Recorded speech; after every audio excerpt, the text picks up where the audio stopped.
Hello everyone, नमस्कार आप सभी को। बहुत बहुत स्वागत है आपका एमएलटी एजुकेशन पॉइंट पर।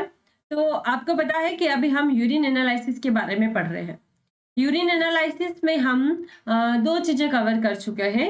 एक तो फिजिकल एग्जामिनेशन और एक केमिकल एग्जामिनेशन।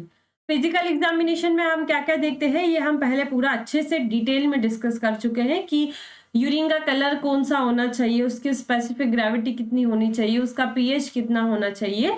ये सब हम फिजिकल एग्जामिनेशन में देखते हैं कि हम उसको देख कर बता सकते हैं या फिर जो टेस्ट होते हैं उससे हम बता सकते हैं कि भाई इसका पीएच इतना है, इसका स्पेसिफिक ग्रेविटी इतनी है। बाकी उसके बाद आता है जो सॉल्युबल कंपोनेंट जो होते हैं उन सबको हम देखते हैं जो कि नॉर्मली यूरिन में नहीं प्रेजेंट होते हैं, तो उसको हम केमिकल एग्जामिनेशन के द्वारा देखते हैं। ठीक है, तो जैसे प्रोटीन, ग्लूकोज, ये सारी चीजें हम आरबीसी, ये सब हम केमिकल एग्जामिनेशन में देखते हैं। अब आती है बारी माइक्रोस्कोपिक एग्जामिनेशन की, मतलब कि वो एलिमेंट जो कि आप आपकी यानी टिमटिमाती आंखों से, इन खुली आंखों से नहीं देख सकते, उनको देखने के लिए हमें एक स्पेशल इंस्ट्रूमेंट की जरूरत होती है जिसे हम कहते हैं माइक्रोस्कोप। तो माइक्रोस्कोप से जो चीजें देखी जा रही है उनको हम कहेंगे माइक्रोस्कोपिक एग्जामिनेशन, यानी कि जिनको आप खुली आंखों से यानी कि नेक्ड आई से नहीं देख सकते, इसलिए हम माइक्रोस्कोपिक एग्जामिनेशन करते हैं। तो माइक्रोस्कोपिक एग्जामिनेशन एक तो इसलिए करते हैं कि हम उन चीजों को खुली आंखों से नहीं देख पा रहे हैं। दूसरी चीज ये कि जो सॉल्यूबल नहीं होते हैं, जो सेडिमेंट में प्रेजेंट होते हैं, सेडिमेंट क्या होता है ये अभी मैं आगे बता दूंगी। तो जो सॉल्यूबल नहीं होते हैं उन चीजों को देखने के लिए हम माइक्रोस्कोपिक एग्जामिनेशन करते हैं यूरिन का। तो आइए देखते हैं कि क्या क्या यूरिन एग्जामिनेशन में हम देखेंगे। ठीक है, तो सबसे पहले माइक्रोस्कोपिक एग्जामिनेशन ऑफ यूरिन में हम देखते हैं introduction. So the microscopic examination is a valuable diagnostic tool for the detection and evaluation of renal and urinary tract disorder and other systemic disease. Microscopic examination हम क्यों करते हैं, यानी कि जो एलिमेंट हम डिटेक्ट करते हैं उनके द्वारा हम ये डायग्नोसिस कर सकते हैं कि हमारी किडनी में कोई इन्फेक्शन तो नहीं है, कोई यूरिनरी ट्रैक्ट इन्फेक्शन तो नहीं है, या फिर कोई अदर सिस्टेमिक डिसीज तो नहीं है, जैसे लीवर डिसीज हो गया या फिर वेजाइनल में इन्फेक्शन हो गया, कोई भी पैरासाइट तो नहीं प्रेजेंट है, कोई बैक्टीरिया तो नहीं है। तो ये सारे एलिमेंट जो है हम माइक्रोस्कोपिक एग्जामिनेशन के द्वारा देख के और डायग्नोस कर सकते हैं। ठीक है, अब आता है, मैंने आपको बताया गया है कि कौन कौन सी चीजों के डायग्नोसिस के लिए, जैसे किडनी स्टोन हो गया। ठीक है, इसमें बहुत सारे ऐसे एलिमेंट रहते हैं जिनके कारण किडनी स्टोन हो सकता है, वो या किडनी स्टोन में वो प्रेजेंट होते हैं, जैसे ट्यूमर के डायग्नोसिस के लिए, या फिर traumatic injury of urinary tract, urinary tract में कोई इन्फेक्शन हो गया है या यूटीआई इन्फेक्शन हो गया है, तो उस कंडीशन को भी डायग्नोसिस करने के लिए हम माइक्रोस्कोपिक एग्जामिनेशन करते हैं यूरिन का। या फिर नेफ्राइटिस हो गया, नेक्रोसिस हो गया। ठीक है, बहुत सारी ऐसी डायग्नोसिस होती है, लीवर डायग्नोसिस हो गया। तो हम यूरिन एग्जामिनेशन में जो एलिमेंट प्रेजेंट होते हैं जो नॉर्मली नहीं प्रेजेंट होना चाहिए या बहुत ज्यादा हाई अमाउंट में प्रेजेंट होते हैं, तो इन सबको डायग्नोसिस हम उनसे कर सकते हैं। ठीक है, अब कौन कौन से एलिमेंट है जो कि नॉर्मली यूरिन में प्रेजेंट होते हैं और कुछ नहीं होते हैं, तो ये सारे एलिमेंट जिनके बारे में हम आज डिटेल में डिस्कस करने वाले हैं, तो उन सब का नाम एक बार मैं आपको यहाँ पर बता देती हूँ कि हम क्या क्या आज की क्लास में पढ़ेंगे। तो ऐसे बहुत सारी चीजें हैं जो कि नॉर्मली यूरिन में नहीं प्रेजेंट होती है या कुछ प्रेजेंट होती है। तो हम देख लेते हैं, जैसे सबसे पहले कि सेल, सेल में जैसे आरबीसी, डब्ल्यूबीसी और इपिथेलियल सेल, ये सेल हम देखेंगे। इनमें से जैसे आरबीसी है, आरबीसी हमारे यूरिन के अंदर नहीं प्रेजेंट होती है। डब्ल्यूबीसी जो है वो कुछ, यानी कि हम यूं कहें तो 2 to 3 HP है, 2 to 3 HP है, ये हम आगे देखेंगे कि ये क्या होता है। HPF प्रेजेंट होती है, तो अगर इससे ज्यादा तो नहीं प्रेजेंट है तो उसके ऑब्जर्वेशन के लिए हम करते हैं। कास्ट हो गया, ठीक है, कास्ट क्या होता है, कास्ट कितने, कौन कौन से हमारे नॉर्मली यूरिन में प्रेजेंट होते हैं, कौन कौन से नहीं होने चाहिए, ये सारी चीजें हम अभी डिटेल में डिस्कस करेंगे। ठीक है, कास्ट दो टाइप के होते हैं, एक होता है सेल्यूलर कास्ट और एक होता है non cellular cast. Cellular cast जिसमें सेल प्रेजेंट होती है, सेम यही सेल यहाँ पर आ जाएगी, red cell cast, white cell cast, epithelial cell cast. तो जिस कास्ट के अंदर जो सेल प्रेजेंट है वो कास्ट हो जाता है। उसके अलावा अगर कास्ट में आपको ग्रेन्यूल्स दिखाई दे रहे हैं तो उसको हम कहेंगे granular cast, hyaline cast, वेक्सी cast, ये सारी चीजें हम देखेंगे। ये हो गया हमारा कास्ट का पोर्शन। अब आता है और यूरिन के अंदर क्या प्रेजेंट देखने को मिल सकता है हमें, तो क्रिस्टल भी हमें देखने को मिल सकता है। क्रिस्टल, अब क्रिस्टल में ऐसा होता है कि क्रिस्टल का वैसे तो कोई स्पेसिफिक ऐसा सिग्निफिकेंस नहीं है, लेकिन क्लिनिकल सिग्निफिकेंस नहीं है, लेकिन कुछ क्रिस्टल जो होते हैं जो कि प्रेजेंट होते हैं एबनॉर्मल यूरिन में। तो नॉर्मली जो यूरिन में जो क्रिस्टल प्रेजेंट होते हैं वो दो टाइप के होते हैं, एक तो एसिडिक यूरिन में और एक एसिडिक यूरिन में। एसिडिक है ना, एसिडिक, एक तो हो गया एसिडिक यूरिन में और एक हो गया एल्केलाइन यूरिन में। अगर यूरिन एसिडिक है तो उसमें कैल्शियम ऑक्सलेट हमें नॉर्मली देखने को मिल सकते हैं, यूरिक एसिड क्रिस्टल भी देखने को मिल सकते हैं, एमारफोस देखने को मिल सकते हैं, एमारफोस यूरेटस हमें देखने को मिल सकते हैं, फिर प्यूरिक एसिड क्रिस्टल हमें देखने को मिल सकते हैं। कई बार एग्जाम में ऐसा भी क्वेश्चन बनता है देखो कि नॉर्मली जो यूरिन में क्रिस्टल प्रेजेंट होते हैं उसमें से एक तो हो गया एसिडिक और एक हो गया एल्केलाइन। अब यहाँ पर देखो कंफ्यूजन वाला मैटर है, यहाँ पर आपको दिख रहा होगा एक तो हो गया एमारफस यूरेटस और इधर भी है हमारे पास एमारफस फॉस्फेटस। तो ये पूछ लेगा वो कि एमारफस फॉस्फेट जो है वो एल्केलाइन यूरिन में प्रेजेंट होता है या फिर एसिडिक यूरिन में प्रेजेंट होता है। तो ये कंफ्यूज आपको बिल्कुल नहीं होना है। जो एमारफस यूरेटस होता है वो एसिडिक यूरिन में प्रेजेंट होता है और एमारफस फॉस्फेट जो होता है वो एल्केलाइन यूरिन में प्रेजेंट होता है। अब एक और आता है जैसे calcium oxalate, calcium oxalate acidic urine में प्रेजेंट होता है, कैल्शियम कार्बोनेट और कैल्शियम फास्फेट ये एल्केलाइन यूरिन में प्रेजेंट होता है। देन अमोनियम बायोरेट और ट्रिपल फास्फेट ये भी हमें एल्केलाइन यूरिन में देखने को मिलता है। क्रिस्टल नॉर्मल यूरिन की बात हो गई। अब क्रिस्टल जो है वो एबनॉर्मल यूरिन में प्रेजेंट होते हैं। एक तो हो गया सिस्टीन, कौन से क्रिस्टल जो है वो एबनॉर्मल यूरिन में प्रेजेंट होते हैं जो कि हमें ये बताते हैं कि हाँ ये डिसीज हो सकती है अगर ये क्रिस्टल प्रेजेंट है तो। ल्यूसिन जो कि नॉर्मली हमारे यूरिन के अंदर नहीं प्रेजेंट होना चाहिए, ठीक है, इसलिए हम इसको एबनॉर्मल यूरिन कह रहे हैं। सिस्टीन, ल्यूसिन, टायरोसिन, कोलेस्ट्रॉल और बिलिरुबिन ये सारे क्रिस्टल जो है वो किसके अंदर आते हैं, एबनॉर्मल यूरिन के अंदर। ये सारे हो गए सेल कास्ट क्रिस्टल, ये हो गए। अब आती है और क्या प्रेजेंट होता है अदर, तो बैक्टीरिया भी प्रेजेंट हो सकते हैं यूरिन के अंदर, पैरासाइट प्रेजेंट हो सकते हैं, ईस्ट सेल और स्पर्मेटोजोआ, ये सारी चीजें हमें यूरिन के अंदर देखने को मिल सकती है। अब इन सब के बारे में हम डिटेल में देखते हैं। क्लास थोड़ी बड़ी होगी लेकिन कोई बात नहीं, आप पैशन बना के रखें, बहुत अच्छी क्लास है, बहुत अच्छे से हम समझेंगे इसको और बहुत ही ज्यादा इंपॉर्टेंट है। Point of view main exam भी, कॉम्पिटिटिव एग्जाम भी और नॉर्मल जो आप लेबोरेटरी में काम करते हो तो भी आपको ये चीजें आनी ही चाहिए। वैसे तो आजकल फुली ऑटोमेटिक मशीन आ गई है, मैंने आपको बताया ही था फर्स्ट में कि फुली ऑटोमेटिक मशीन आ गई है जिसमें हम स्ट्रिप को डिप करते हैं, उसमें रखते हैं, रिजल्ट हमें शो हो जाता है। लेकिन फिर भी हमें ये सारी चीजें समझने के लिए एग्जाम में भी पूछी जाती है और हमें पता भी होना चाहिए कि कौन सा कास्ट कैसा दिखता है, कौन सा क्रिस्टल कैसा दिखता है। तो हमें जो नॉर्मली लेबोरेटरी में हमारे पास यूरिन आता है उनके मैं अभी आगे बताऊंगी कि प्रोसीजर हमें क्या करना है, कैसे देखना है। तो नॉर्मली आप उसको स्लाइड पर लेके माइक्रोस्कोप में देखिए, ठीक है, तो आप करते जाओगे, प्रैक्टिकली आप देखोगे तो वो चीजें ज्यादा बेटर तरीके से आपको समझ में आएगी। मैं अभी सभी के डायग्राम बताऊंगी लेकिन फिर भी एक डायग्राम देखते हैं और अपन खुद उसको नेक्ड आई से देखते हैं, उसका बहुत फर्क पड़ता है। इसलिए नॉर्मली जिनको आता है वो बहुत अच्छी बात है और जिनको नहीं आता है, जो फ्रेशर्स है, तो उनके लिए कि आप जो भी यूरिन आता है अगर उसमें जो आप मशीन देखते हो, मशीन में देखते हैं हम, तो अगर हमें ये ऑब्जर्व हो रहा है तो आप वो उसका यूरिन उठाइए, उसको सेंट्रीफ्यूज कीजिए और उसको माइक्रोस्कोप में ऑब्जर्व कीजिए, ठीक है। तो आप देखोगे तो प्रैक्टिकली देखोगे तो ज्यादा बेटर तरीके से आपको समझ में आएगा। तो इन सब के बारे में हम देखते हैं डिटेल में, लेकिन सबसे पहले हम देख लेते हैं कि इसकी प्रोसीजर क्या होती है। प्रोसीजर में प्रिंसिपल सबसे पहले देखते हैं। तो इसका होता है the microscopic elements present in urine suspension are collected in the form of deposit by centrifugation, ठीक है, यानी कि हम सेंट्रीफ्यूज करते हैं यूरिन को। Microscopic element present in urine यानी कि जो भी माइक्रोस्कोपिक एलिमेंट यूरिन के अंदर प्रेजेंट है, जैसे कास्ट हो गया, सेल हो गया, क्रिस्टल हो गया, एनी एलिमेंट्स तो प्रेजेंट है इन यूरिन में, तो are collected in the form of deposit, उसको हम डिपॉजिट से कलेक्ट करेंगे। कैसे करेंगे, यानी कि जैसे मान लो हमारे पास एक ये हमने ट्यूब ली है, ठीक है, हमारे पास यहाँ पर एक कंटेनर में यूरिन आया है, इस यूरिन को हम इसमें लेंगे अप्रोक्स 10 ml, कितना लेंगे? Approx 10 ml।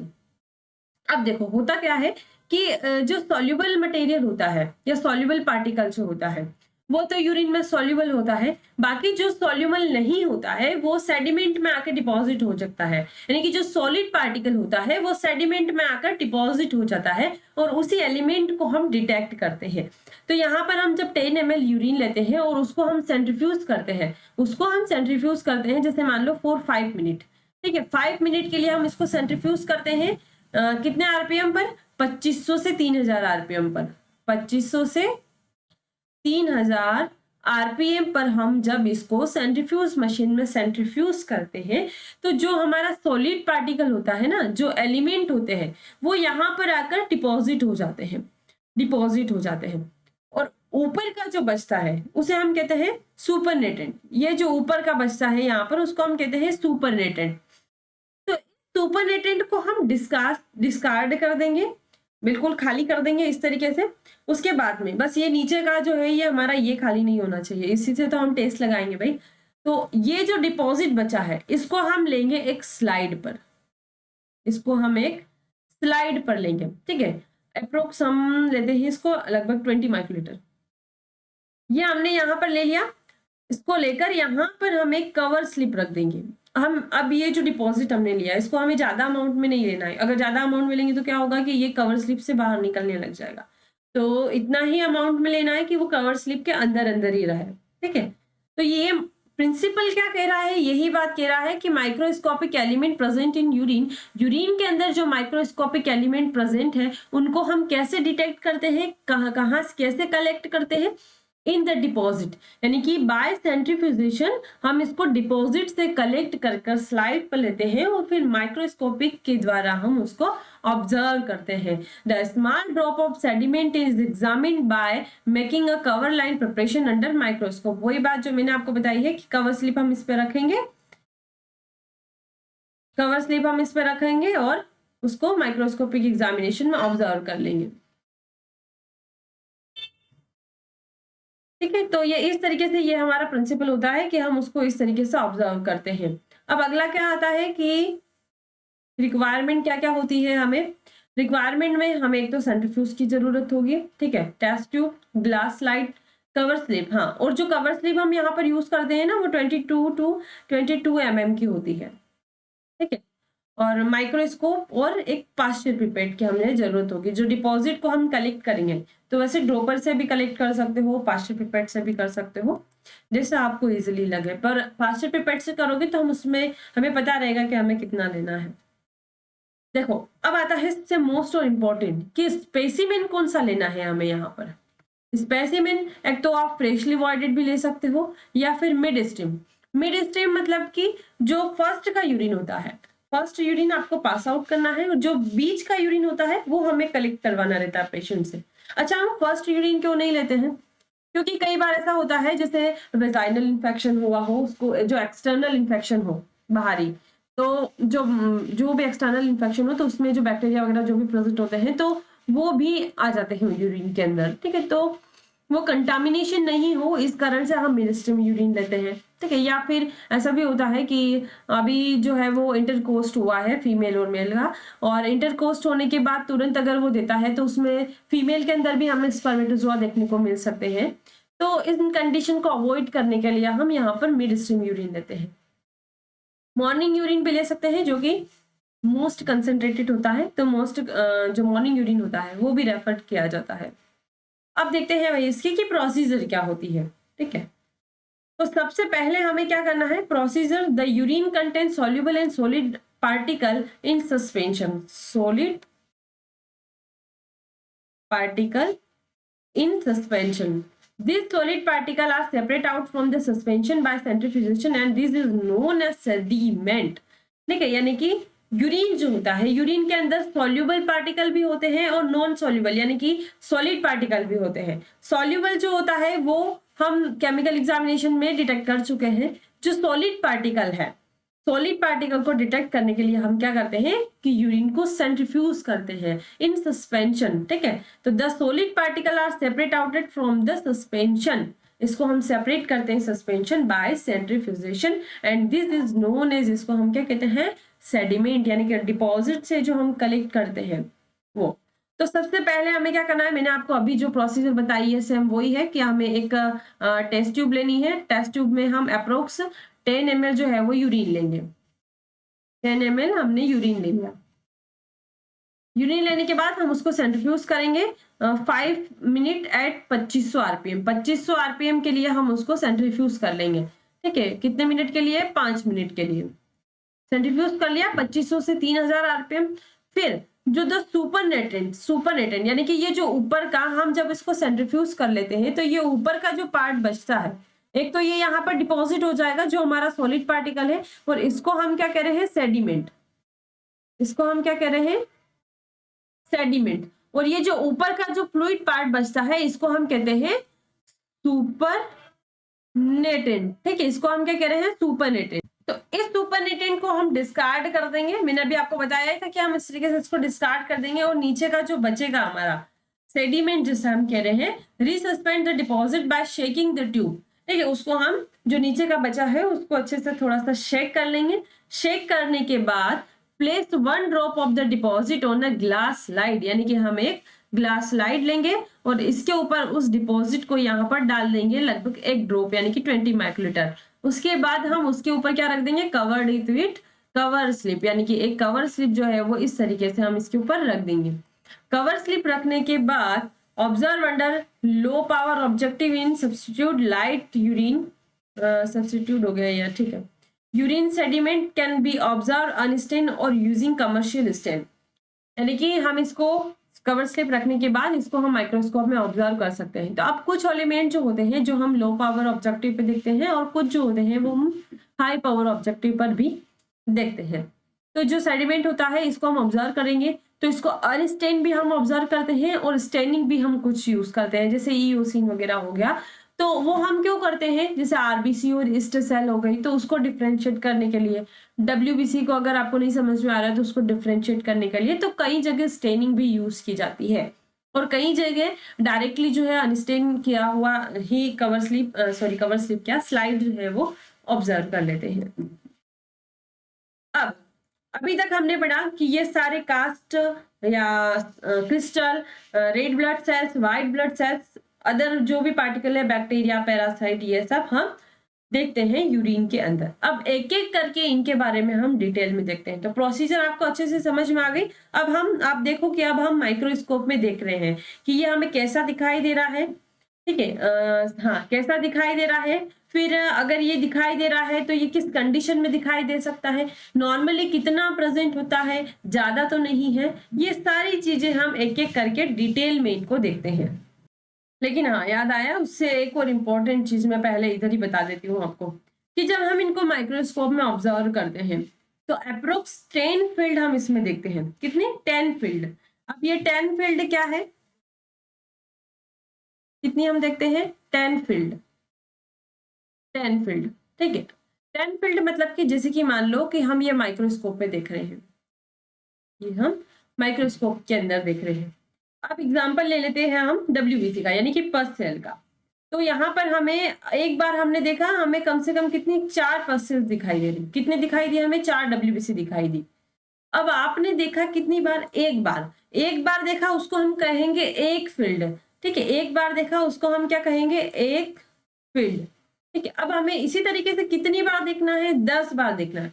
बस इतना ध्यान रखना है काउंटिंग करते समय कि ये जब हमने एक जगह इतना कवर कर लिया, इसमें हमें 4 दिखी, तो फिर नेक्स्ट बार हमें इसको इतना देखना है, इतना देखना है, इतना देखना है। इसी प्रकार से हम इसको 10 बार देख लेंगे। बस ये ध्यान रखना है कि इसको रिपीट नहीं करना है।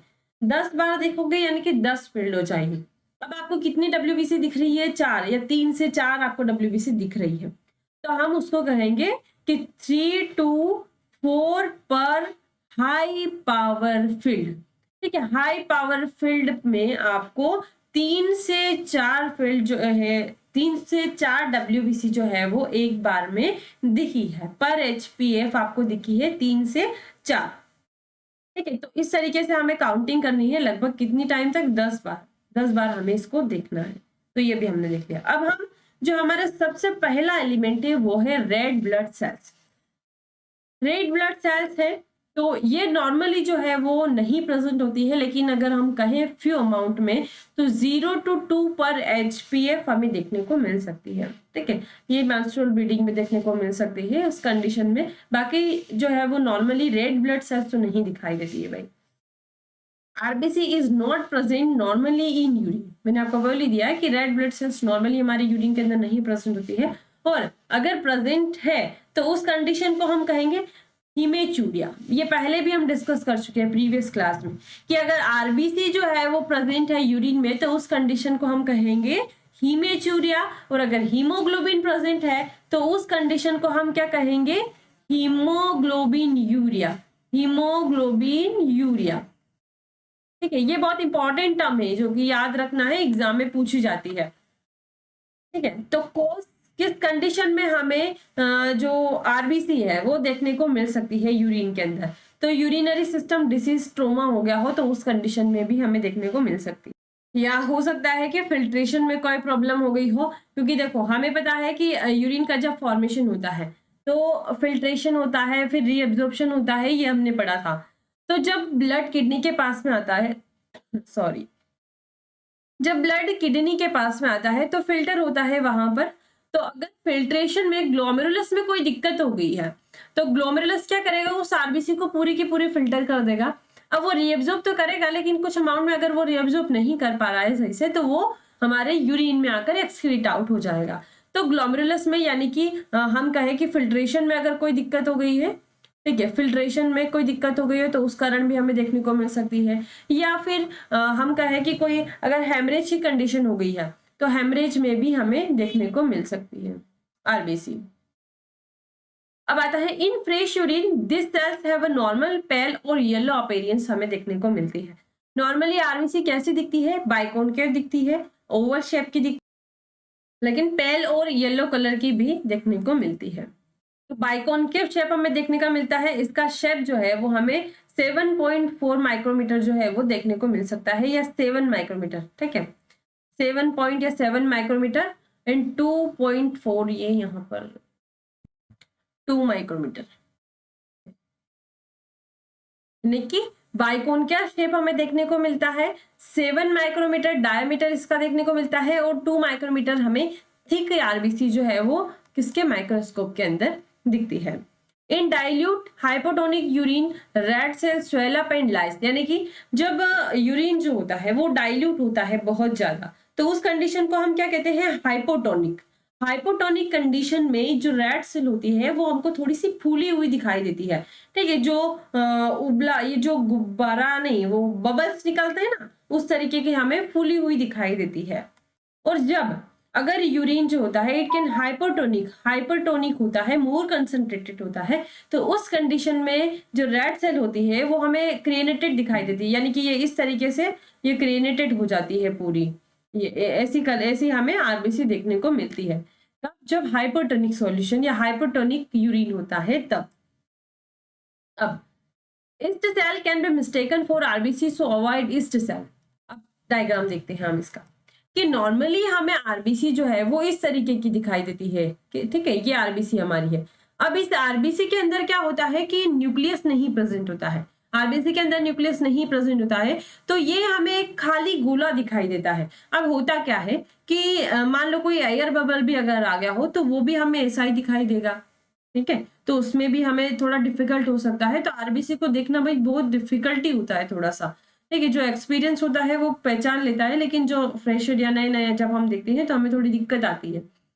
पर अगर आप देखने लग जाओगे, देखते रहोगे तो फिर आप समझने लग जाओगे।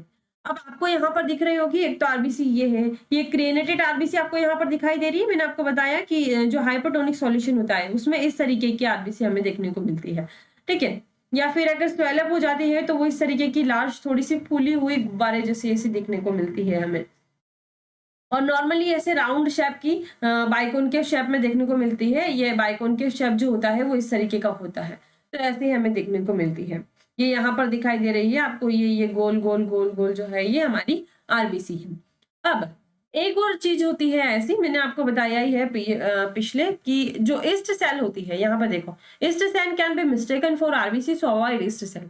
मिस्टेकन कैसे कर सकती है, क्योंकि जो ईस्ट सेल होती है वो भी आरबीसी की जैसे दिखाई देती है, उसके अंदर भी न्यूक्लियस नहीं होता, लेकिन हम उसको डिफरेंशिएट कर सकते हैं कि जो ईस्ट सेल होती है वो हमको इस तरीके से बडिंग में दिखाई देती है, ठीक है, ये इस तरीके से बडिंग में दिखाई देती है, या फिर इस तरीके से फिलामेंटस में भी दिखाई दे सकती है। तो उस तरीके से हम डिफरेंशिएट कर सकते हैं, लेकिन अगर सिंगल हो इस तरीके से ईस्ट सेल तो उसमें थोड़ा प्रॉब्लम आ सकता है, पर उसको अवॉइड करना है, हमें आरबीसी को पहचानना आना चाहिए। आप धीरे धीरे धीरे धीरे करते रहोगे तो आ जाएगा। बस हाँ, मैं यूं कह रही हूँ कि डायग्राम से आप उसको इतना अच्छे से नहीं देख पाओगे, नहीं समझ सकते। ये समझ सकते हो कि ऐसी दिखती है, लेकिन आप जब प्रैक्टिकली करोगे तो ज्यादा अच्छे तरीके से समझ पाओगे। आरबीसी आपको अच्छे से समझ में आ गई कि नॉर्मली आरबीसी यूरिन में नहीं प्रेजेंट होती है, अगर दिखाई दे रही है तो हीमेचूरिया की कंडीशन हो सकती है। पता है एक बार मतलब ऐसा भी होता है कई बार कि हीमोग्लोबिन यूरिया जो होता है, हीमोग्लोबिन यूरिया कब दिखाई देगा हमें, जब आरबीसी का ब्रेकडाउन होगा, ठीक है, आरबीसी का ब्रेकडाउन होगा। तो होता ऐसा है कि जब आप यूरिन में देखते हो तो यूरिन में आपको वहां पर आरबीसी दिखाई दे रही होती है, और या फिर यूं कहे तो जब आरबीसी के लिए हम बेंजीडीन टेस्ट लगाते हैं ना, तो बेंजीडीन टेस्ट जो आता है वो पॉजिटिव आता है, और जब हम माइक्रोस्कोप में देखते हैं तो हमें आरबीसी दिखती ही नहीं है। तो वो किस कंडीशन में होती है, due to the present of haemoglobin, ठीक है, हीमोग्लोबिन की कंडीशन में हमें आरबीसी जो है वो, वहां पर तो बेंजीडीन टेस्ट पॉजिटिव आ रहा है, लेकिन यहाँ पर हमें माइक्रोस्कोप में आरबीसी नहीं दिखाई दे रही है, तो वो हीमोग्लोबिन यूरिया की कंडीशन में हमें देखने को मिलता है वहां पर, क्योंकि हीमोग्लोबिन जो होता है वो बेंजीडीन के साथ रिएक्ट करता है, वो रिएक्शन मतलब पॉजिटिव आता है। तो ऐसा भी कई बार होता है। अब आता है अगला हमारा पार्टिकल या एलिमेंट्स जो है डब्ल्यूबीसी, या जिसे हम पस सेल भी कहते हैं। ये हमें मोस्टली जो है नॉर्मली देखने को मिल जाती है, पस सेल हम देते ही हैं, तो इसकी एक स्पेसिफिक नॉर्मल वैल्यू होती है। तो 2 to 3 पस सेल पर एचपीएफ हमें नॉर्मली जो है वो देख सकती है। अगर इससे ज्यादा है तो हाँ, हो सकता है कि कोई इन्फेक्शन हो, या क्या कोज होता है वो अभी हम देखेंगे आगे। तो normally these are mostly neutrophils 10 to 12 micrometre. Normally जो डब्ल्यूबीसी हमें देखने को मिलती है, डब्ल्यूबीसी दो टाइप की होती है, ग्रेन्युलर है, ग्रेन्युलर, उसमें सब टाइप्स होते हैं सभी के, लेकिन उसमें जो न्यूट्रोफिल्स है वो हमें यूरिन में ज्यादा देखने को मिलती है, क्योंकि क्या होता है कि जब भी कोई बैक्टीरिया वगैरह हमारे बॉडी के अंदर इंटर करता है तो सबसे पहले लड़ने के लिए कौन जाती है, न्यूट्रोफिल जाती है लड़ने के लिए, भाई कि नहीं भाई मैं सबसे ज्यादा स्ट्रॉन्ग हूँ तो मैं लड़ूंगी। तो वो क्या होती है, अगर खत्म हो जाती है तो फिर वो हमारे यूरिन के अंदर हमें देखने को मिल जाती है। तो इसीलिए न्यूट्रोफिल जो है वो नॉर्मली हमें देखने को मिल जाती है, और इसका डायमीटर जो होता है वो 10 to 12 माइक्रोमीटर का होता है। Identify by nucleated structure dark dot inside the cell, यानी कि हम देख रहे थे कि जो आरबीसी जो है वो हमें इस तरीके से राउंड दिखाई दे रही है, उसके अंदर कुछ नहीं है, खाली पड़ी है पूरी। लेकिन डब्ल्यूबीसी को हम ऐसा देख सकते हैं कि ये भी राउंड दिखाई देती है, लेकिन इसके अंदर क्या प्रेजेंट होता है, एक डार्क डॉट न्यूक्लियस प्रेजेंट होता है, डार्क डॉट होता है इसके अंदर, उससे हम इसको देख सकते हैं, और ये क्या होता है, न्यूक्लियस होता है, न्यूक्लियस, ठीक है। तो इससे हम इसको डिफरेंशिएट कर सकते हैं। First, increased number of WBC in urine called पाईयूरिया।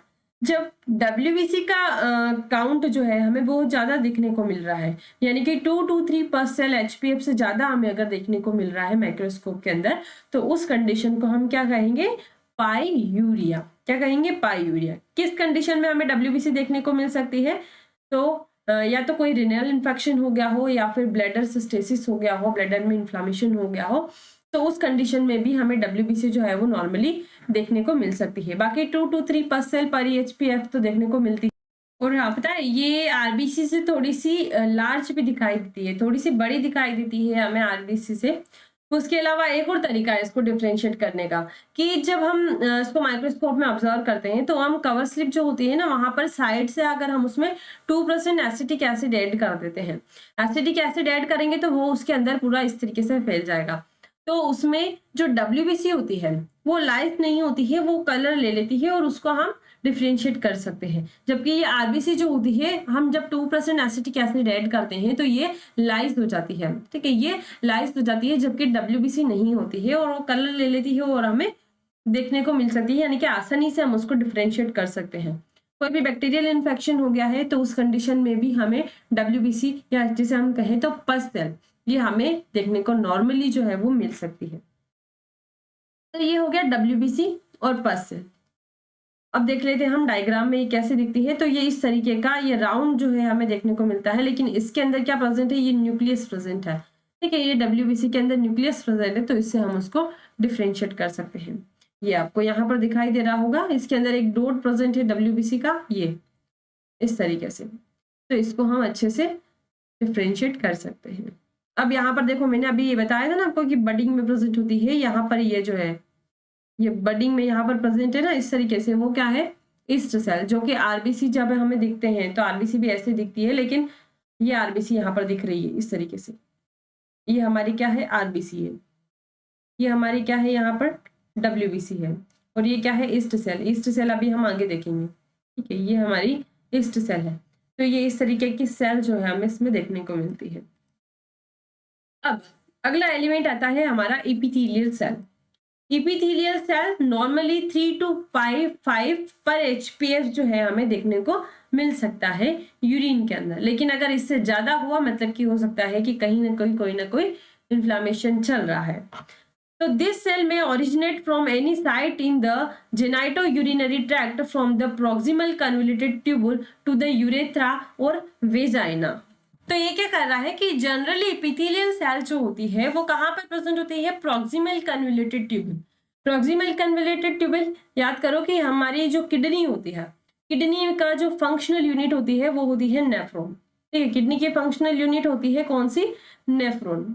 अब ये जो नेफ्रॉन होता है, नेफ्रॉन में ग्लोमेरुलस होता है। ठीक है, ग्लोमेरुलस होता है। ये हम यहाँ पर एक रफ डायग्राम बनाकर देख लेते हैं।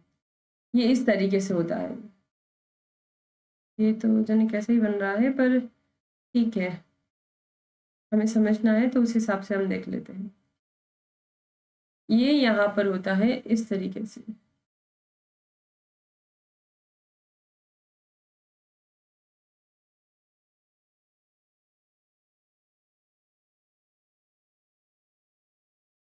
ठीक है, तो नेफ्रॉन, नेफ्रॉन में यहाँ पर जो होता है वो होता है ग्लोमेरुलस। यहाँ से ब्लड फिल्टर होके आता है। तो ये जो पार्ट होता है इसको हम कहते हैं प्रॉक्सिमल कन्वोल्यूटेड ट्यूबुल, और इस पार्ट को हम कहते हैं डिस्टल कन्वोल्यूटेड ट्यूबुल। इसको हम शॉर्ट में कहते हैं PCT, प्रॉक्सिमल कन्वोल्यूटेड ट्यूबुल, और इसको हम शॉर्ट में कहते हैं DCT। ठीक है, और इसको हम कहते हैं loop of Henle, loop of Henle, ये डबल हो गया यहाँ पे, लूप ऑफ हेनले। और ये यहाँ पर जो होता है वो होता है कलेक्टिंग डक्ट। ठीक है, CD, कलेक्टिंग डक्ट।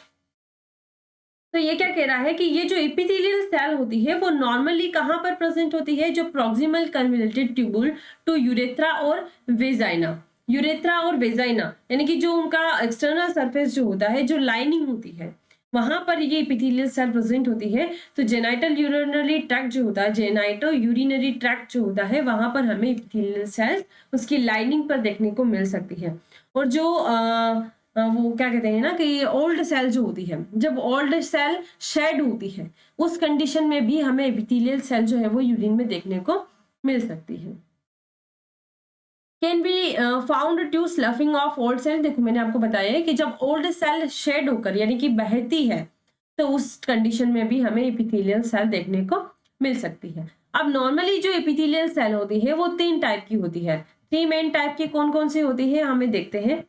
एक तो होती है squamous epithelial cell, transitional epithelial cell और ट्यूबुलर एपिथेलियल सेल। ठीक है, 3 टाइप की होती है, स्क्वैमस, ट्रांजिशनल और क्यूबॉइडल। अब ये तीनों का बहुत इंपॉर्टेंट रोल होता है, सभी का अलग अलग है। उसमें जो एपिथेलियल सेल होती है उसमें सबसे पहले जो होती है squamous epithelial cell. Epithelial cell का ये डायग्राम हम यहाँ पर देख ले हैं। ये एपिथेलियल सेल जो है वो इस तरीके की दिखाई देती है हमें। ठीक है, जब हम इसको माइक्रोस्कोप में ऑब्जर्व करते हैं तो अगर इस एपिथेलियल सेल के अंदर contain small nucleus flat and irregular and large, अगर हमें थोड़ी सी बड़ी दिखाई दे रही है, इसके अंदर स्मॉल न्यूक्लियस प्रेजेंट है, इसके अंदर अगर स्मॉल न्यूक्लियस प्रेजेंट है, छोटा सा जो हमारी आरबीसी होती है ना वैसा, तो अगर वैसा न्यूक्लियस हमें देखने को मिल रहा है, फ्लैट और इरेगुलर है या फिर लार्ज है, बड़ी है, तो उसको हम कहेंगे स्क्वैमस एपिथेलियल सेल। नॉर्मली ये हमें कब देखने को मिलेगी, जब कोई वेजाइनल में इन्फेक्शन हो गया हो, ब्लैडर में इन्फेक्शन हो गया हो, तो उस कंडीशन में हमें स्क्वैमस एपिथेलियल सेल देखने को मिल सकती है। ट्रांजिशनल एपिथेलियल सेल्स ये पियर शेप की दिखाई देती है। नाशपाती तो आपने खाया ही होगा, तो उसके जैसी या फिर राउंड भी हमें देखने को मिल सकती है। बस इसको हम इसमें कैसे डिफरेंशिएट कर सकते हैं कि इसके अंदर 2 न्यूक्लियाई प्रेजेंट होती है। कितनी प्रेजेंट होती है? 2 न्यूक्लियाई प्रेजेंट होती है। और ट्रांजिशनल एपिथेलियल सेल जो होती है वो किस कंडीशन में हमें देखने को मिलती है? सेल कार्सिनोमा, ठीक है, cancer of urinary tract. Urinary tract में जब कोई कैंसर हो जाता है तो उस कंडीशन में हमें देखने को मिलती है। या फिर हमें देखने को मिल सकती है जब हमारे पेल्विस में कोई इन्फ्लामेशन हो गया हो या फिर ब्लैडर में कोई इन्फ्लामेशन हो गया हो, तो उस कंडीशन में भी हमें देखने को मिल सकती है। जैसे ये हमारी किडनी है, किडनी का जो ये एरिया होता है इसको हम कहते हैं पेल्विस। क्या कहते हैं? पेल्विस। और ये है हमारा ब्लैडर। तो इस ब्लैडर में अगर कोई इन्फ्लामेशन हो गया तो उस कंडीशन में हमें ट्रांजिशनल एपिथेलियल देखने को मिल सकते हैं। या फिर यहाँ पर पेल्विस में कोई इन्फेक्शन हो गया हो तो हमें ये एपिथेलियल सेल यूरिन में देखने को नॉर्मली मिल सकती है। अब आती है सबसे मोस्ट और important tubular epithelial cell. Tubular epithelial cell का ऐसा है कि ये जो होती है ना, ये जो प्रोक्सिमल कन्वोल्यूटेड ट्यूबुल है वहां पर भी होती है और डिस्टल कन्वोल्यूटेड ट्यूबुल है ना वहां पर भी होती है। ये दोनों जगह प्रेजेंट होती है, पर ये बहुत ही रेयर कंडीशन में प्रेजेंट होती है। ये वैसे तो नॉर्मली नहीं प्रेजेंट होती है, लेकिन कब प्रेजेंट हो सकती है? जब ट्यूबुलर नेक्रोसिस हो गया हो, ठीक है, ट्यूबुलर नेक्रोसिस में या फिर पाइलोनेफ्राइटिस की कंडीशन में हमें देखने को मिल सकती है। कैसी दिखती है? क्यूबॉइडल, फ्लैट और कॉल्यूमनर। क्यूबॉइडल, फ्लैट और कॉल्यूमनर हमें देखने को मिलती है। Contain large round nucleus. इसके अंदर थोड़ा सा न्यूक्लियस जो होता है वो हमें थोड़ा सा बड़ा देखने को मिलता है। जैसे यहाँ पर ऐसा दिख रहा है तो ये न्यूक्लियस जो है वो इस तरीके से थोड़ा सा बड़ा हमें देखने को मिलेगा यहाँ पर। ठीक है, इतना समझ में आया कि ट्यूबुलर एपिथेलियल सेल जो है वो इंपॉर्टेंट क्यों है? क्योंकि ट्यूबुलर नेक्रोसिस यानी कि जब सेल जो है वो डिस्ट्रॉय होने लग जाती है तो वो वहां पर हमें यूरिन में देखने को मिल सकती है। ट्यूबुलर नेक्रोसिस जो है वो बहुत ही ज्यादा खतरनाक कंडीशन है। तो इस कंडीशन में हम यूं कहें कि हमारी किडनी अगर बिल्कुल काम करना बंद कर दे, सही से काम नहीं कर रही हो, तो उस कंडीशन में हमें ट्यूबुलर एपिथेलियल सेल जो है वो देखने को मिलती है। अब हमारे ये तीन एलिमेंट कंप्लीट हो गए हैं, आरबीसी, डब्ल्यूबीसी और एपिथेलियल सेल। ये सेल का कंप्लीट हो गया। अगला आता है हमारा कास्ट। ठीक है, सबसे पहले तो हम ये देखेंगे कि कास्ट होते क्या है, फिर देखेंगे कि कैसे दिखते हैं और किस कंडीशन में दिखते हैं। अब cast, urinary cast are formed in the lumen of the tubules of the kidney. Lumens of the tubule यानी कि अभी हमने एक डायग्राम देखा कि ये हमारा नेफ्रॉन है,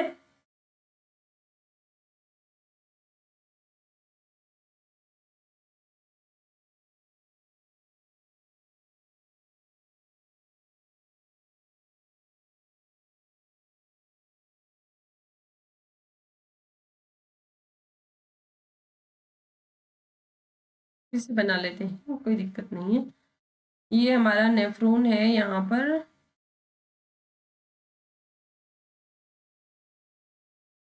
ये बन गया। तो ये क्या बोल रहा है कि urinary cast are formed in the lumen of the tubules of the kidney. Kidney का ये पार्ट है ग्लोमेरुलस, ये है पीसीटी और ये है डीसीटी, ये भी मैं बता चुकी हूँ आपको, डीसीटी। और ये है लूप ऑफ हेनले और ये है कलेक्टिंग डक्ट। ठीक है, तो ये क्या कह रहा है कि किडनी का जो ल्यूमेन होता है, ल्यूमेन मतलब कि ये जो एरिया होता है खाली अंदर, इसको हम कहते हैं जहां पर फ्लूइड का ट्रांसपोर्टेशन होता है उसको हम कहते हैं ल्यूमेन। और इसी के अंदर कास्ट का फॉर्मेशन होता है, इसके अंदर होता है। लेकिन होता कब है ये हम देखते हैं कि renal tubule secrete small amount of mucoprotein. जो रीनल ट्यूब्यूल्स होती है हमारी, ये पीसीटी, डीसीटी, ये सब ये एक म्यूकोप्रोटीन सिक्रेट करती है। म्यूकोप्रोटीन जिसका नाम है ताम होर्सफॉल प्रोटीन, बहुत इंपॉर्टेंट प्रोटीन है, स्टार लगा लो कि कास्ट का फॉर्मेशन कब होता है, हमारी डीसीटी या सीडी जो होती है वो कब कास्ट का फॉर्मेशन करती है, ये सारी चीजें ये बहुत इंपॉर्टेंट है। ठीक है, कास्ट का। तो जब रीनल ट्यूब्यूल एक प्रोटीन सिक्रीट करती है, स्मॉल अमाउंट ऑफ म्यूकोप्रोटीन, जिसे हम कहते हैं ताम होर्सफॉल प्रोटीन, तो it contain of slow urine flow, acidic pH and increased solute. This protein accumulate and begin to gel forming cast. यानी कि देखो किस कंडीशन में कास्ट का फॉर्मेशन होने लग जाता है, जब ये जो ताम हॉर्सफॉल प्रोटीन है, जो जिसे हम म्यूकोप्रोटीन कहते हैं, ये अगर यूरिन में बहुत ज्यादा एसिडिक कंडीशन हो रही हो तो एक तो उस कंडीशन में हमें देखने को मिलता है कि ये जो ताम हॉर्सफुल प्रोटीन है ये क्या कर लेता है, खुद से ही प्रेसिपिटेशन इसका हो जाता है और कास्ट का फॉर्मेशन होने लग जाता है। तो जब एसिडिक पीएच हो यूरिन का तो एक तो उस कंडीशन में ये ताम हॉर्सफुल प्रोटीन जो है वो कास्ट में बदल जाता है, या increase solute this protein accumulate and begin to gel forming. और जब कास्ट का फॉर्मेशन होता है तो इसको एसिडिक पीएच की जरूरत होती है। तो एसिडिक पीएच की जरूरत होती है तो ये नॉर्मली जो होता है वो पीसीटी और सीडी यहाँ पर कास्ट का फॉर्मेशन होता है। एक तो मैंने आपको बताया कि जब ये ताम हॉर्सफुल प्रोटीन जो होता है वो उसका प्रेसिपिटेशन हो जाता है, म्यूकोप्रोटीन का प्रेसिपिटेशन हो जाता है, तो उस कंडीशन में हमें कास्ट देखने को मिलता है। दूसरा कब देखने को मिलता है कि जब ये जो जितनी भी सेल्स हैं, ठीक है, ये सेल्स जो होती है जब जैसे आरबीसी निकल रही है, फिल्ट्रेशन में कोई दिक्कत हो गई है, वहां से आरबीसी आई तो वो वहां पर जाके एक्यूमुलेट होने लग जाएगी, एडहेयर होने लग जाएगी, यहाँ पर जाके चिपक जाएगी। तो यहाँ पर जब जाके चिपक जाएगी तो यहाँ से भी फिर क्या फॉर्मेशन होगा, कास्ट का फॉर्मेशन होगा। नहीं, एक तो ये कंडीशन हो गई, एक प्रेसिपिटेशन की कंडीशन में होगा। और जब कोई भी मटेरियल का जब कोएगुलेशन हो जाता है और वो यहाँ पर आके अगर इकट्ठा हो रहा है तो उस कंडीशन में भी कास्ट का फॉर्मेशन हो जाता है। तो तीन कंडीशन हमने देखी। जब जो म्यूकोप्रोटीन है यानी कि जो ताम हॉर्सफुल प्रोटीन है इसका प्रेसिपिटेशन हो जाता है तो इस कंडीशन में कास्ट का फॉर्मेशन होता है। जब कोई भी सेल आती है और वो यहाँ पर आके चिपक जाती है, इकट्ठी होने लग जाती है, तब कास्ट का फॉर्मेशन होने लग जाता है। ठीक है, ये इनको कास्ट का फॉर्मेशन होने के लिए एसिडिक नेचर की जरूरत होती है। अगर एल्केलाइन है तो एल्केलाइन में ये डिजॉल्व हो जाते हैं कास्ट, ठीक है, इसलिए इसको एसिडिक पीएच की जरूरत होती है। हाँ, दो कंडीशन तो ये हो गई। तीसरी कंडीशन मैंने बताई कि कोई भी मटेरियल है उसका अगर कोएगुलेशन हो जाता है तो उस कंडीशन में यहाँ पर आकर वो इकट्ठा होता है और कास्ट का फॉर्मेशन होता है। ये तीन चीजें हैं जो कि बहुत इंपॉर्टेंट है।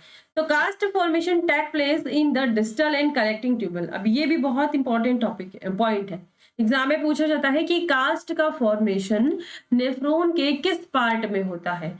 तो किडनी के अंदर नेफ्रॉन की नेफ्रॉन जो है वो किडनी की फंक्शनल यूनिट है। तो नेफ्रॉन के अंदर कहाँ पर होता है, कलेक्टिंग डक्ट यानी कि कलेक्टिंग डक्ट और डिस्टल कन्वोल्यूटेड ट्यूबुल। एक तो डीसीटी में, यहाँ पर डीसीटी है, ठीक है, डीसीटी और सीडी कलेक्टिंग डक्ट, इन दोनों में यहाँ पर इसको एक्सिडिक इन्वायरमेंट मिलता है, इसीलिए यहाँ पर कास्ट का फॉर्मेशन होता है। जब एल्केलाइन कंडीशन में ये कास्ट जो होता है वो डिसॉल्व हो जाता है। अब ये कास्ट जो होता है वो मेनली दो टाइप का होता है, एक तो होता है सेल्यूलर और एक होता है नॉन सेल्यूलर। अब कौन कौन से टाइप का कास्ट होता है, तो यहाँ पर तीन टाइप का होता है। एक तो सेल्यूलर में जो होता है वो red cell cast, white cell cast और इपिथेलियल सेल कास्ट। जिस कास्ट के अंदर जो सेल होगी, किसी भी कास्ट के अंदर मतलब कि इस कास्ट के अंदर जो सेल होगी उसी को हम उसका कास्ट कहेंगे। जैसे कास्ट के अंदर रेड सेल है तो रेड सेल कास्ट, कास्ट के अंदर व्हाइट सेल है तो white cell cast, epithelial cell है तो इपिथेलियल सेल कास्ट।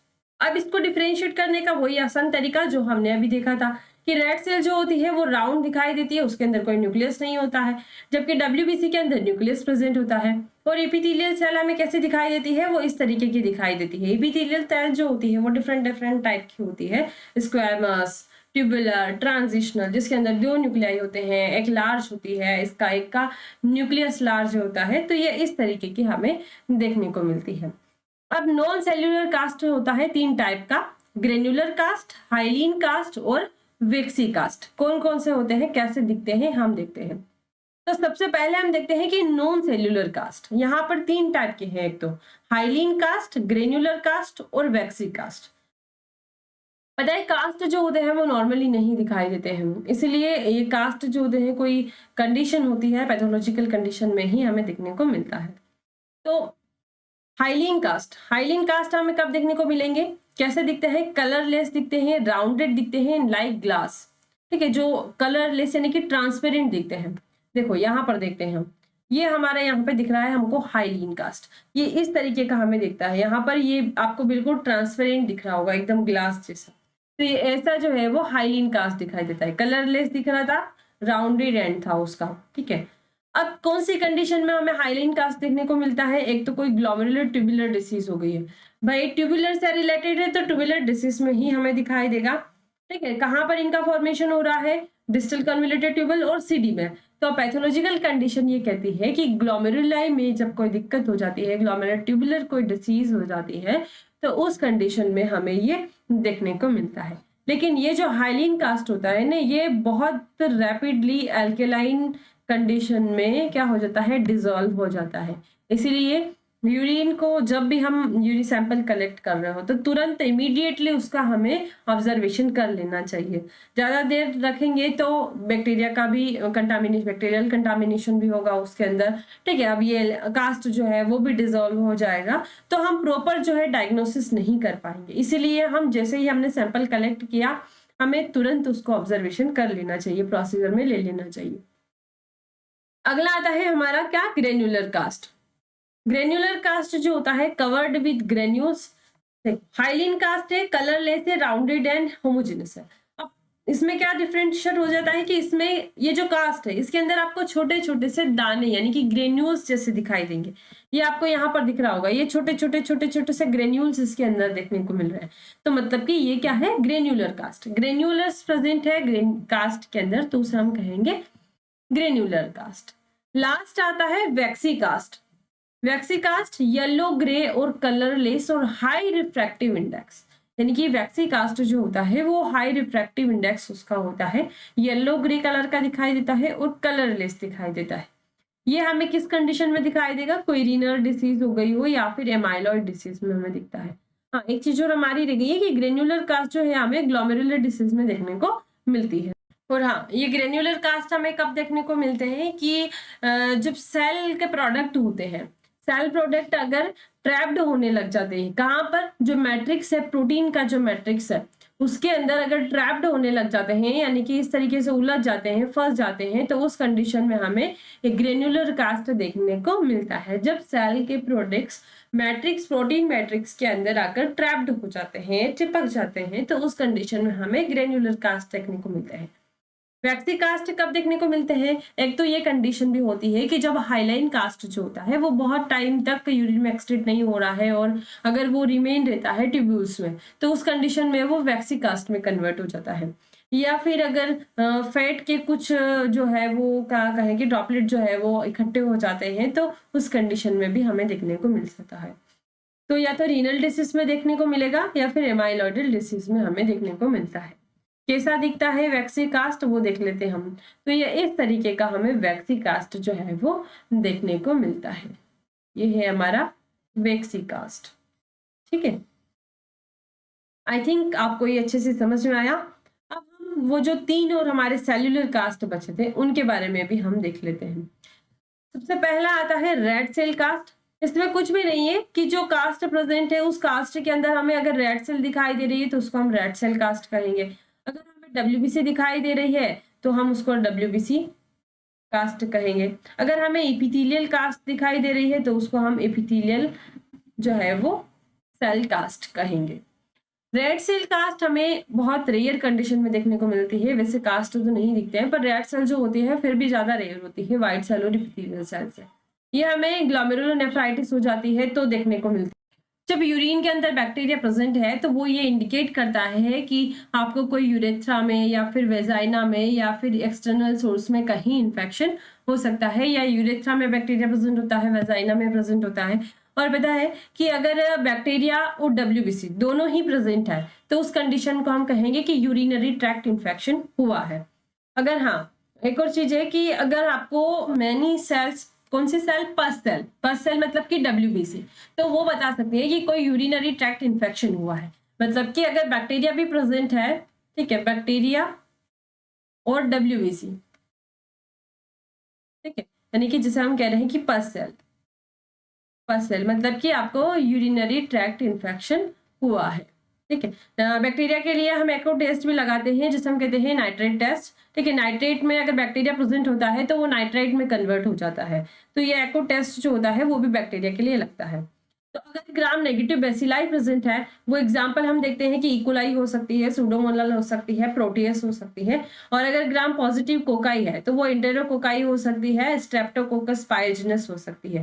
मैंने आपको बता ही दिया कि कोकस कैसा दिखता है और बेसिलाई कैसे दिखती है। तो बेसिलाई जो होती है वो इस तरीके की रोड शेप की दिखती है हमें, जबकि कोकाई जो होती है वो इस तरीके से राउंड शेप की हमें दिखाई देती है। तो ये हो गया बैक्टीरिया। ईस्ट सेल देखते हैं हम कि yeast cell smooth colourless avoid and often seen budding और इन हेयर। स्मूथ कलरलेस होती है, कोई कलर इसका नहीं होता है, अवॉइड होती है। मैंने आपको बताया ही है कि अवॉइड यानी कि इस तरीके से राउंड दिखाई देती है। ऑफन सीन बडिंग और इन हेयर, या तो बडिंग में दिखाई देगी या फिर फिलामेंटस में दिखाई देगी।